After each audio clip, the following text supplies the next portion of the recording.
Stel jy voor jy sit 'n orkes vol briljante musikante bymekaar, maar elkeen speel vir sy eie naam. Dis chaos, dis nie musiek nie. Welkom by die Sepcast, tuiste van die nommer 1 netwerk vir jou lewe.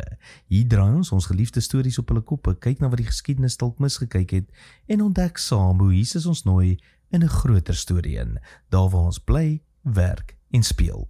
Nou Soli Deo Gloria sê die hele storie, skepping, verlossing, kerk, jou lewe is uiteindelik vir God se eer. Romeine 11:36 vat dit mooi saam. Uit hom en deur hom en tot hom is alle dinge. Aan hom behoort die heerlikheid tot in alle ewigheid. Uit hom, hy is die bron, deur hom, hy is die krag, tot hom, hy is die doel. 1 Korintiërs 10:31 raak lekker prakties. Of julle eet of drink of enigiets doen, doen alles tot eer van God. Selfs eet en drink, selfs skooltoery, Zoom-vergaderings, WhatsApp-groepe, met ander woorde, jou hele lewe kan aanbidding word. Dis waar die nommer 1 netwerk vir jou lewe inpas. Ons bou nie 'n netwerk om die naam van SA Gemeente groot te maak nie, maar om mense se lewe so met God te verbind, dat hulle maandae net so heilig word soos hulle Sondae. Soli Deo Gloria beteken, my sukses is nie my trofee nie, dis my offer. My gawes is nie my handelsmerk nie, dis my diens.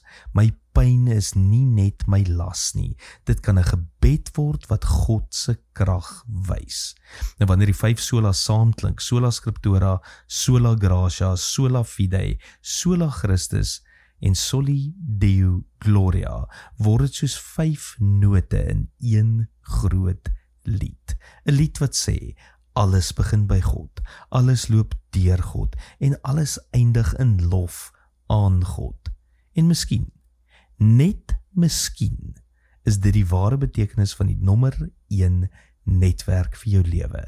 Nie net 'n kerk wat goed organiseer is nie, maar 'n wêreldwye netwerk van gewone mense, wie se hele lewe sê, nie aan ons nie, Here, nie aan ons nie, maar aan U naam kom die eer toe.